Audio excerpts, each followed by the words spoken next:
52 teams of 8 antique rival wisdoms compete to do the future a favor and guide a life at stop2think.com.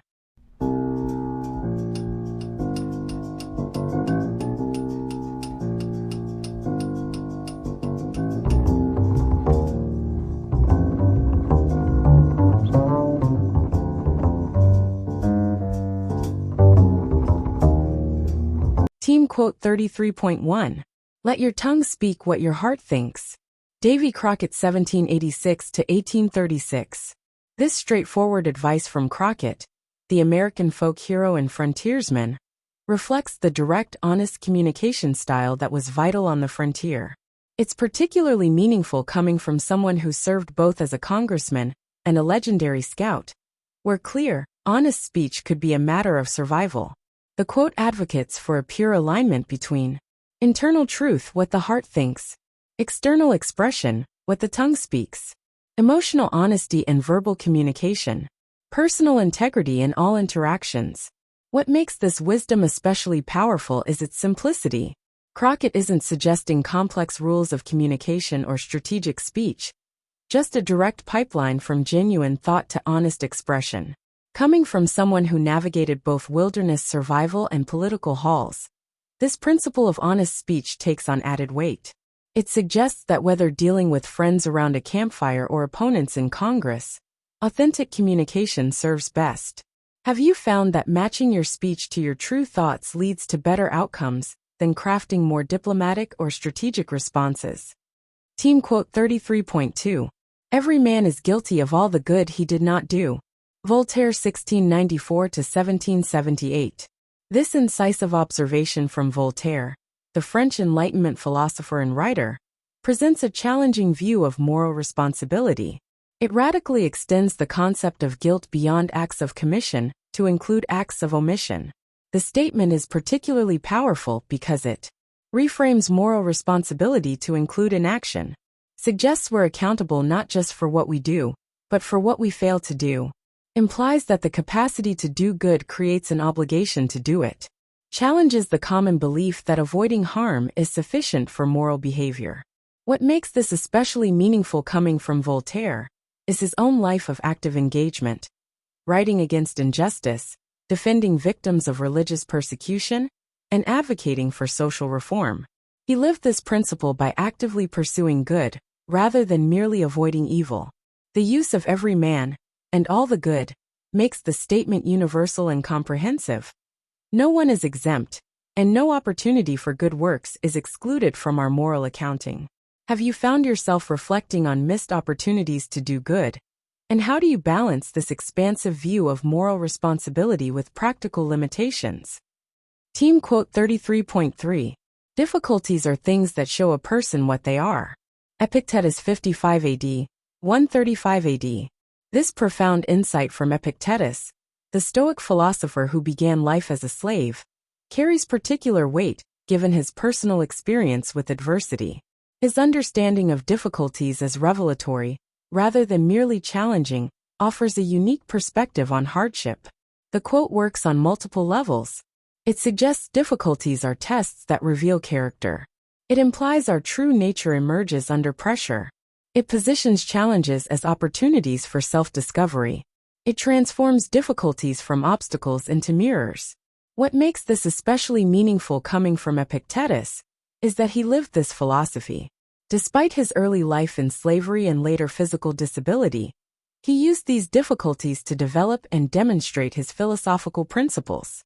The statement doesn't suggest that difficulties create who we are, but rather that they reveal our existing character, like a stress test showing the true strength of a material.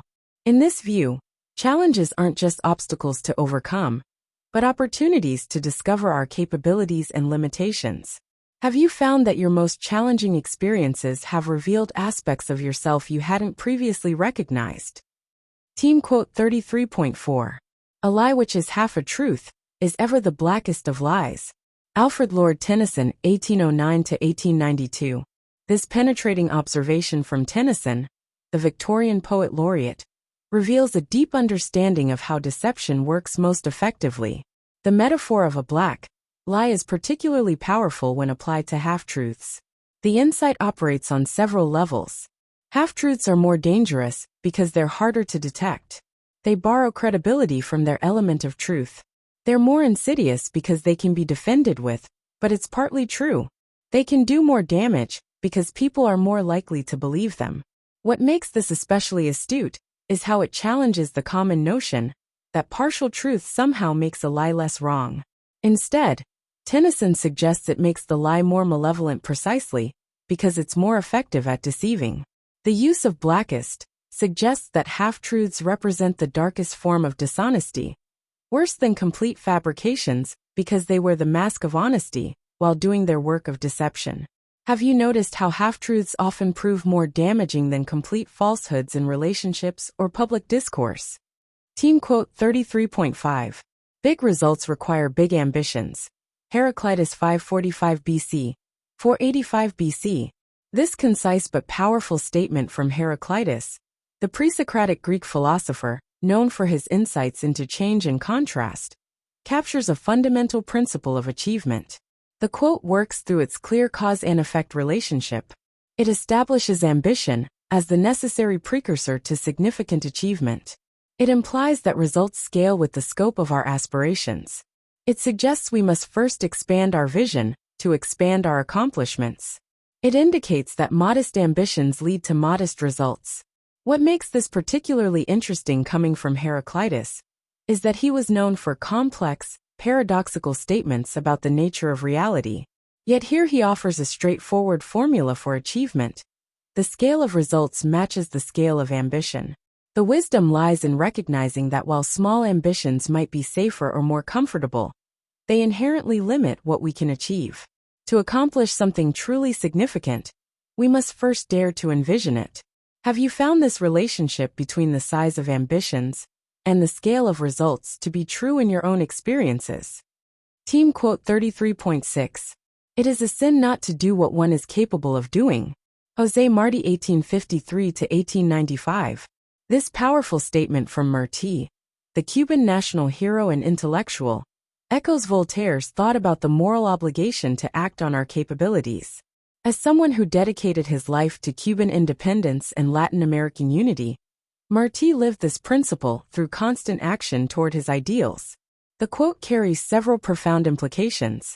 It frames inaction as not merely a missed opportunity, but a moral failing. It suggests our capabilities create obligations. It implies that unused potential is a form of wrongdoing. It connects personal capacity with moral responsibility. What makes this especially meaningful coming from Marti is that he himself exemplified this principle through his work as a writer, philosopher, and revolutionary. He didn't just identify injustice, he actively worked to address it, using all his capabilities in service of his causes. The use of the word sin is particularly striking because it elevates the failure to act to a moral transgression, suggests we have a sacred duty to use our abilities, implies that waste of potential offends against a higher order, makes the obligation universal, not just personal. Have you felt this sense of moral imperative to fully utilize your own capabilities? Team quote 33.7. Blessed are the forgetful, for they get the better even of their blunders. Fredrich Nietzsche 1844 to 1900. This characteristically witty observation from Nietzsche puts an unexpected spin on forgetfulness, traditionally seen as a weakness. With his typical contrarian insight, he transforms what most consider a fault into a blessing. The quote works on multiple levels. It mimics the structure of biblical beatitudes, blessed are, with ironic effect. It suggests that memory can be a burden rather than just an asset. It implies that dwelling on past mistakes can prevent future growth. It positions forgetting as a tool for psychological well-being. What makes this particularly interesting coming from Nietzsche is how it connects to his larger philosophical ideas about moving forward and personal growth. The ability to forget, to not be weighed down by past errors, allows for fresh starts without the burden of previous failures, freedom from paralyzing self-consciousness, the courage to try again without past baggage, mental freedom from recurring regret. The phrase "get the better even of their blunders" cleverly suggests that by forgetting our mistakes, we somehow triumph over them, rather than being diminished by them. Have you noticed how people who don't dwell on their past mistakes often seem more willing to take new risks? Team quote 33.8. In life, as in chess, forethought wins. Charles Buxton 1823 to 1871. This elegant metaphor from Buxton draws a compelling parallel between chess strategy and life success. As both a political figure and writer, he would have understood how strategic thinking applies across different domains. The comparison works on multiple levels. Like chess, life requires thinking several moves ahead. Both reward careful planning over impulsive action. Both punish short-sighted decisions. Success in both depends on understanding consequences. What makes the chess analogy particularly apt is that it captures how early decisions influence later options. Every move has ripple effects. Position and timing matter. Recovery from poor choices becomes increasingly difficult. The use of wins is interesting because it suggests that forethought isn't just helpful. It's actually decisive in determining outcomes, both in chess and in life. Have you found this principle, that thinking ahead determines success, to be true in your own experience? Or are there times when spontaneity proves more valuable than planning? And to help raise school test scores and confidence with free easy extra advantage math, spelling and reading workbooks you can download for free at stop2think.com or buy at educationstopshate.com. Free easy math wisdom workbooks with octa repetition to grow math self-confidence. You'll get plenty of repetitive practice of age ranges and averages of our 52 teams of 8 quote authors. Free easy alpha cipher-coded puzzles teach letters, numbers, and phrases using antique wisdoms that encourage and educate.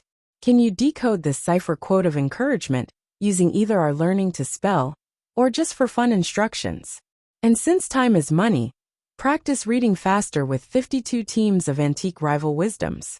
We offer printed versions and timed videos with background music. Sign up for free weekly emails of 52 teams of antique rival wisdom workbooks with easy math, spelling, and reading practice. And if you'd like to get paid for sharing our wearable wisdoms, keep this in mind. Everyone I know wears a shirt, and most of us change them daily, so change your shirt and change the world. Social equalities are blatantly subliminal antique positive wisdoms, repetitively shared without saying a word.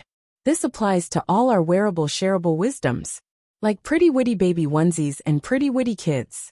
Youthful truths let your kids gain confidence, sharing antique wisdoms with their friends. Imagine them sharing words of wisdom with classmates and teachers.